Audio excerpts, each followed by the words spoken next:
Good evening, everyone. Thank you for,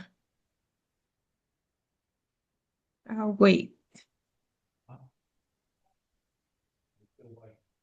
is everyone in, Erica? Yes, yep. I'm sure we'll have more Okay. folks trickle in, but Okay. get going. So good evening, everyone. Thank you for attending Flip Your Ballot, a webinar on Prop 1. I'm Dr. Donna Harris, and I am the Upstate New York Social Action Coordinator for Delta Sigma Theta Sorority Incorporated, and in partnership with the League of Women Voters, led by Erica Smitka, Executive Director of the League of Women Voters of New York. Mhm.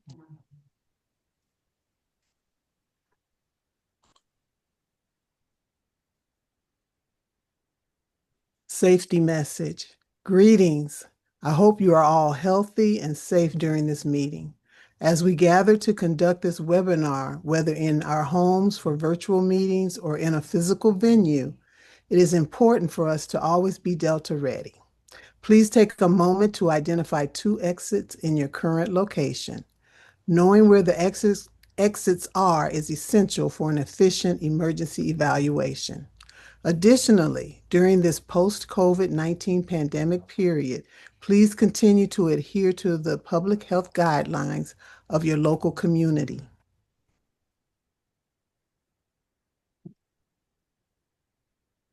Our legal notice. All content shared, displayed, or otherwise presented during this meeting, including but not limited to sorority manuals, ceremonial rituals, and other materials that contain Delta's trademarks, copyrights, or any other intellectual property, is owned and controlled by Delta Sigma Theta Sorority Incorporated and is protected by law. Participants shall not photograph, video record, screen capture, or otherwise copy Delta materials to modify or reproduce for personal or third-party use.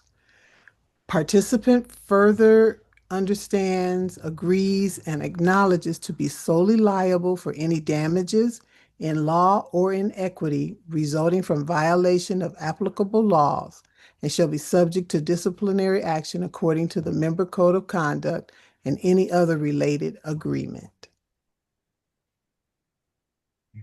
So again, welcome to our webinar.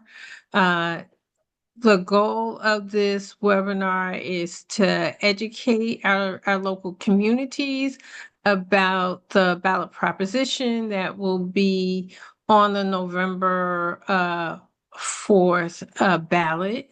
And so in terms of some housekeeping, we ask that you stay on mute.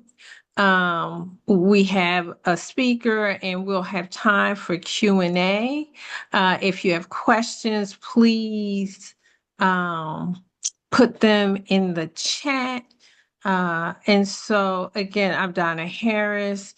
I represent and convene the Upstate New York Social Action Committee that includes our Social Action Committee chairs and co-chairs. And this is in collaboration with the League of Women Voters, Delta Sigma Theta, founded at Howard University in 1913, is a nonpartisan organization focused on scholarship, sisterhood, service, and social action.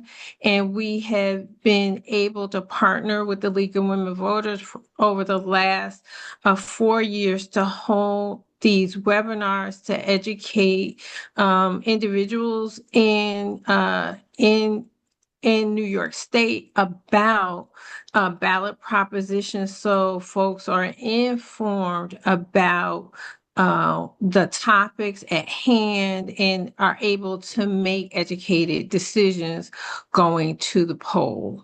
So we will have a presentation by John Sheehan, and then Erica Smitka will talk about what what you need to know to get to the polls, and then we'll open it up for Q&A, and that will be facilitated by Ada Robertson Perez, who is a member of Delta Sigma Theta, Appalachian chapter. We also have Sandra Love, who read our legal notice and our emergency response notice, and she is also a member of Delta Sigma Theta Appalachian chapter. We have also Carmen Jones from the same chapter, Appalachian chapter, who will help monitor the chat. So welcome. So our session's purpose, we have 3 reasons why we've developed this webinar. We want you to, when you get your ballot, you need to make sure you flip it over and answer the proposal question.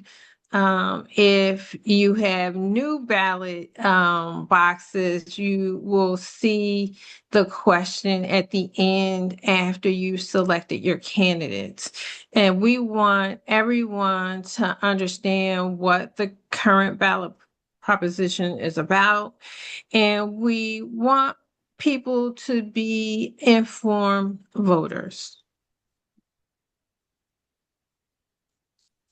So I'm going to turn it over to John Sheehan, Adirondack Council Director of Communications, Clean Air and Energy Specialist. Thank you for coming this evening and providing background and insights about the ballot proposal. It's my great pleasure to be here. Thank you very much. And thank you to the League of Women Voters for helping to inform the public on this important issue. The Adirondack Council is a privately funded not-for-profit organization based in Elizabethtown, New York, up in Essex County. We are dedicated to ensuring the ecological integrity and wild character of the Adirondack Park. We have about 20 employees and members in all 50 United States now. Adirondack Council was founded in 1975 really to help keep an eye on state agencies that manage public lands in the park, to fight against acid rain, and to help to make sure that the Adirondacks had a clean and bright future.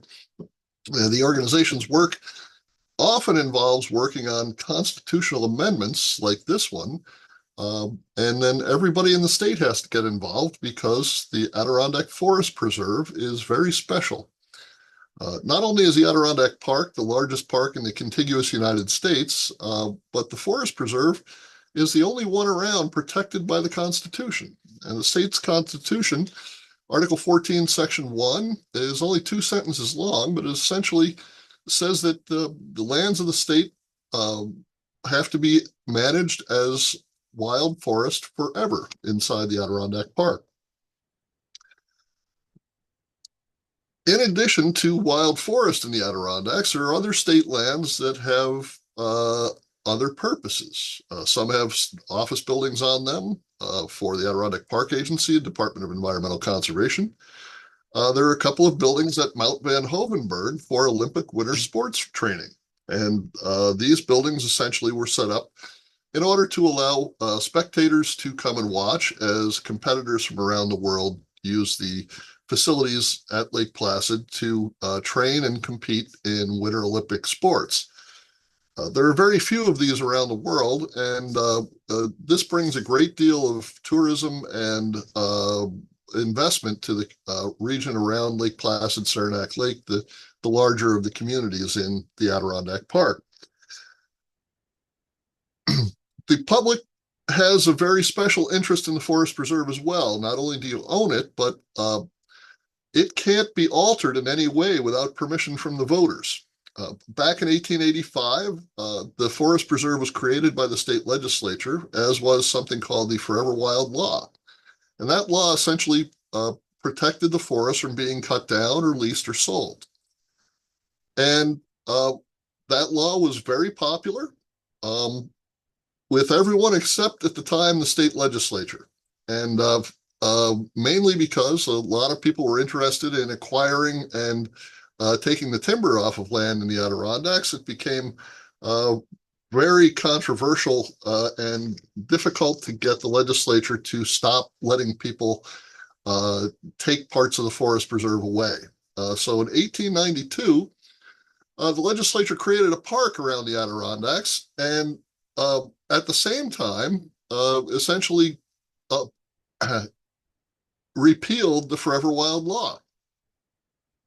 So the public was not happy about this. And 2 years later, when there was a constitutional convention called for a separate purpose entirely, the delegates to the convention got together and decided to take the Forever Wild law and enshrine it into the Constitution so that no state official would ever again be able to sell any portion of the Adirondack Park, change its status as forest preserve, or alter the rules for management without specific permission from the voters of the state. So you have to amend the Constitution to change 1 acre of Adirondack land to something else. In this case, what we're being asked to do is to change the use of lands from only wild forest to some more intensive public recreation. As you can see in the photograph, at the top right-hand side, the white squiggly thing is the bobsled and luge run that was constructed at Mount Van Hovenberg. Today, there is a very modern building just to the left of the big loop at the bottom of that that serves as the viewing platform for it. And far to the far left, you'll see an area of cleared land where the target range for the biathlon trail has been set up for the rifle shooting competition of the biathlon. These facilities are among the finest in the world, but they are now constructed. This is a picture while they're being built. And the reason why we have this picture is that some of this stuff was built on public land without asking the public first. And while the Olympic Authority shouldn't have done that, we persuaded them that they ought to make this right with the public and essentially get a constitutional amendment that makes legal the new development at this place, which is 2 of the parking lots you see in the foreground and the area that's been developed with the building and, well, in front of the building. The building is on town leased land, so it's not actually part of the forest preserve. What's on forest preserve are new ski trails and some snowmaking equipment to keep those ski trails with snow on them in seasons where the natural snowfall is not sufficient for competition.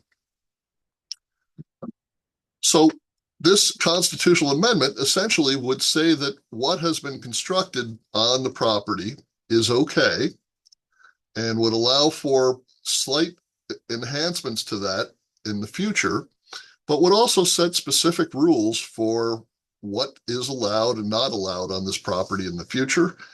And it would require the Olympic Regional Development Authority to purchase and add to the forest preserve 2,500 acres of additional wild forest to compensate the public for the fact that they, without permission, had developed about 300 acres of land in the photograph that you're looking at right now. To show the other photo, you'll see what the base lodge looks like that was built, and the bobsled run is behind it to the right there. This is in place now, is open to the public, and essentially this would give the Olympic Authority permission to continue using this building. I'm sorry, this building is not, again, not part of it. Continue using the trails and the biathlon facilities that they built in front of this building. And would require that they compensate the public for that. In addition, previous constitutional amendments dealing with the Adirondacks had been land swaps, where the public was being asked to give up a certain amount of acreage in exchange for a much larger piece of land that would be added to the preserve. In this case, it's actually a use amendment in which the lands where the development has occurred on the ski trails essentially will remain in the forest preserve, and sometime in the future, when these facilities are no longer needed, or are replaced by facilities in another location, that this land would then revert to wild forest and remain part of the forest preserve. So we're not being asked to give up anything in this case. It would be additive, and I think that that's a good enhancement on this. All of the other properties the Olympic Authority manages, Whiteface Mountain Ski Center, Gore Mountain Ski Center, Bel Air and the Catskills, all had a constitutional amendment authorizing the use of the forest preserve for those purposes. This is the one place that doesn't have that.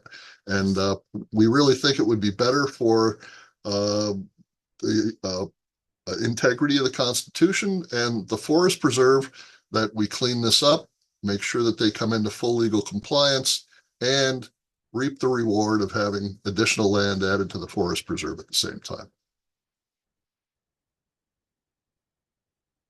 Be happy to answer any questions that I may have left some things unsaid that folks are curious about.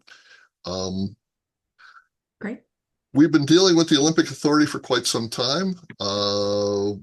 Occasionally, we're unhappy with things that they had done, but we have come to an arrangement and an agreement on this that we think benefits both the forest preserve and the economy of the Lake Placid, Saranac Lake area, that will be mutually beneficial and a good deal for the public at the same time.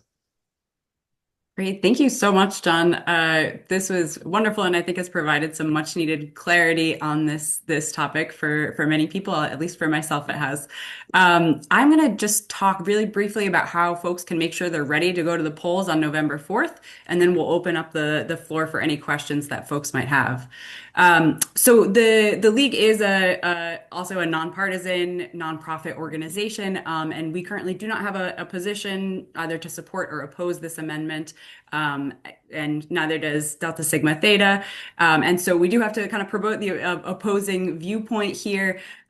Previously, there were some varied efforts to stop the proposed amendment to ensure that facilities at the complex would not further violate the Forever Wild Clause, but there are currently no groups on record opposing this amendment publicly. And actually, in fact, in addition to the Adirondack Council, Protect the Adirondacks is another nonprofit organization that's been a vocal supporter and advocate on this issue in favor of this amendment. So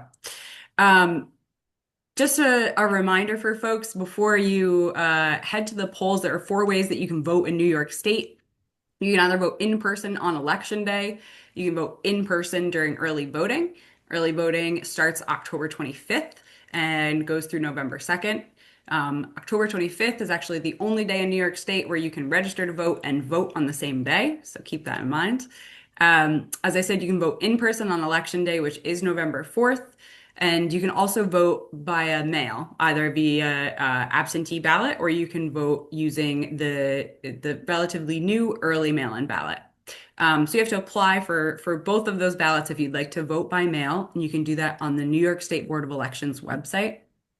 You can also stop at vote411.org, which is the League's we call it our one-stop shop for everything you need to know before you head to the polls. It'll tell you how to re-register to vote if you don't know if you're registered. It'll tell you where you need to go to vote, who's going to be on your ballot, as well as some opinions from candidates in your area based on a set of questions that we've asked them all. So I will turn it back over to open the floor up for some questions here. So I will actually turn it over to Ada, and it looks like we've got a few questions in the chat. So Great. Okay. Carmen Jones, would you like to read the Q&A?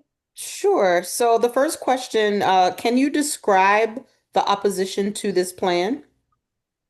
I haven't seen any organized opposition. We have seen a couple of folks that were angry with the Olympic Authority for not doing the right thing in the first place, but generally, I think the organizations that support the Adirondacks are unanimously in favor of this proposal.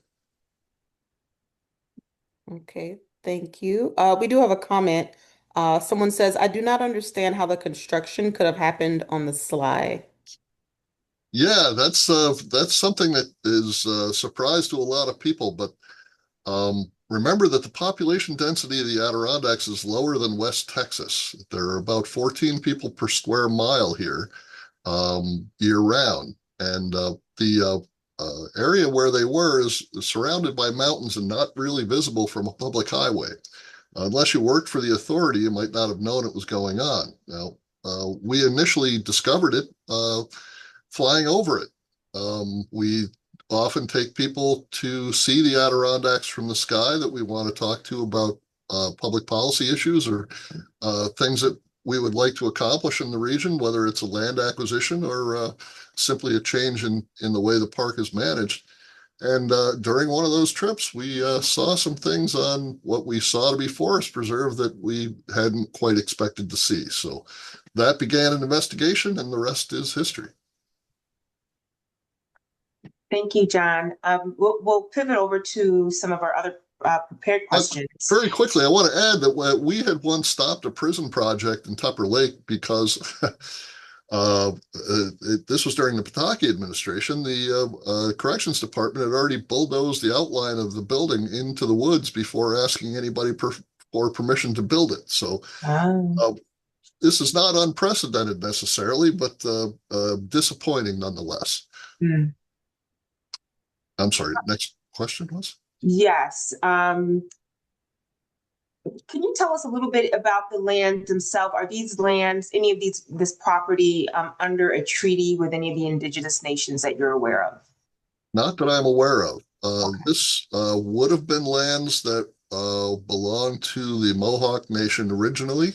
The Haudenosaunee, Five Nations were owners of the Adirondack region, essentially alienated from them in 1791 after the American Revolution because the Mohawk had been allied with the British during the war. It was essentially sold off as the Totten and Crossfield patent, and New York essentially raised money selling the land to war veterans. Okay. As compensation for their service. Thank you. Go ahead, Carmen. You can read the next one. Okay, so the next question, would opposition to Prop 1, the rifle competition on state land, for example, prevent the proper restoration of the land to the public that John mentioned? No. It would simply revoke permission from the Olympic Authority to use this property, and I believe they would ultimately have to let it revert to wild forest. Okay. One of the things about Article 14, Section 1, the Forever Wild Clause, is unique is that citizens are allowed to enforce it. So any New York resident can go to the appellate division of the Supreme Court and get permission to sue the state if they believe that they are not doing an adequate job of enforcing the constitutional protections of Forever Wild. We have done that many times and have succeeded. Catherine Reinhardt asked, did you say acreage currently used without permission is about 300 acres? That's correct. About 320 acres out of the 350 acres of forest preserve on the property. The land where the building is located and the bobsled run behind it is being leased from the town. So that is not forest preserve land. That is public land, but belongs to a municipality. And that's the extra, so it's a total of how many acres again? 500? The entire complex that we were looking at from the sky is about 1,040 acres total. Okay. I think it's 1,039. Most of that, about 700 and change, is town land. The other 350 is forest preserve owned by the state, by you and I. Okay, great. Thank you. Okay, so the next question is from Pat Tobin, who asks, when will the 2,500 exchange acre be procured? We were hoping it would have happened by now, actually. There's a bill pending in the governor's office. It's on her desk right now, waiting for her signature. Excuse me. That would carry out the purchase of the 25-acre parcel. So we do not have a parcel named yet, but we are very confident that it will be a tract of land that will be benefit to the forest preserve and something that the public will have some enjoyment of. Okay. And it looks like Karen Miller and Susan Schwartz are asking about language of the proposal. Do you happen to have the language of the proposal by any chance? Wording the problem. It is available on the New York State Board of Elections website. It will also give you the full text of Article 14, Section 1, which is being amended in this case.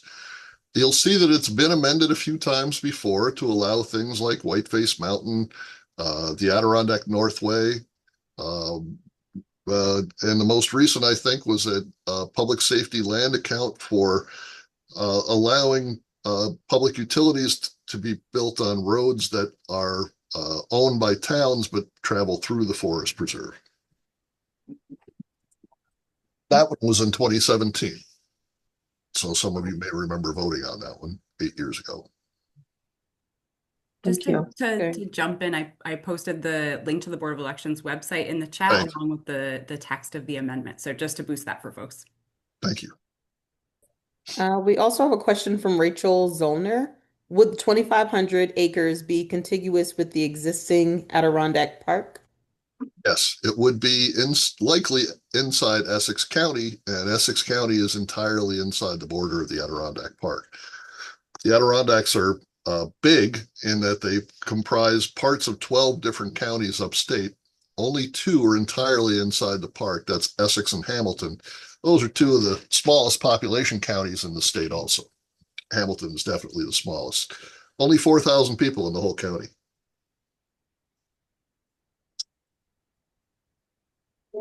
I think we're close to time, but the last question we have is, will anyone benefit financially from this legislation? So in essence, is there any capitalism involved in this initiative?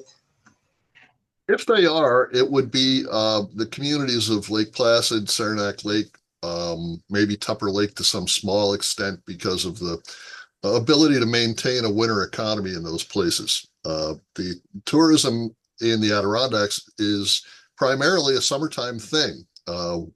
Businesses often close during the wintertime because there aren't enough people visiting to justify being open. So having a winter economy in those communities makes a big difference in terms of their ability to keep their schools open and keep families coming to live in those towns. So in addition to needing more affordable housing like everybody else, this helps make sure that the economy is sustainable. Great, thank you so much. I'll turn it over to Donna. Yes, and I'm sorry we weren't able to get to everyone's question, but I do want to end with Helen's question. What would happen if the proposition was defeated and didn't pass? The Olympic Authority would have to stop managing that portion of the forest preserve as a sports venue. It would have to revert to wild forest land. That would be probably unfortunate given the investment that's been made so far using state tax dollars. But ultimately, that's up to the voter to decide that. My organization is urging people to vote yes on this and to approve it. And we think that the Olympic Authority is been given parameters to operate under in the future that will be more comfortable for everybody involved, including the environmental watchdogs who have to keep an eye on what they're up to. So, John, for example, there are no commercial buildings allowed above 2,500 feet, so they can't put a snack bar or something like that in an environmentally sensitive zone. There will be no zip lines or amusement rides or that sort of thing installed. These are specifically forbidden in the language of the amendment. So we're very comfortable with that. We think that it will give the authority the room it needs to expand and operate in the future within a very tight set of guidelines that will prevent ecological damage from happening. Thank you so much, John. So I just want to remind folks, I put in the chat, there's a evaluation that we would like you to fill out before you exit. I'm going to put it in again. And so please fill out the evaluation again. Thank you for coming to our webinar. We try to keep them short and sweet. John, thank you for providing us extensive information to better understand this ballot proposition and how it makes a difference for everyone across the state. And so, Erica, thank you for partnering with the Upstate Social Action Committee of Delta Sigma Theta for our fourth ballot webinar. Erica, do you want to come on and just indicate when people can download the recording of this event? And we encourage you to share this information. And I'm sure John can be contacted if you have additional questions. Yes, indeed. Sure. Thanks, Donna. And thank you so much, John, for joining us this evening. Donna, it's always a pleasure to partner with Delta Sigma Theta on these ballot proposal webinars. So thank you. We should have the recording posted by tomorrow. It'll go out to everyone who has signed up for the webinar. So we'll share it with you all via email, and then we'll post it on our website, and we'll obviously share it with our partners at the Upstate Social Action Committee. And we hope that you disseminate it from there. And happy voting on November 4th or before then if you go to vote early. So thank you so much, everyone.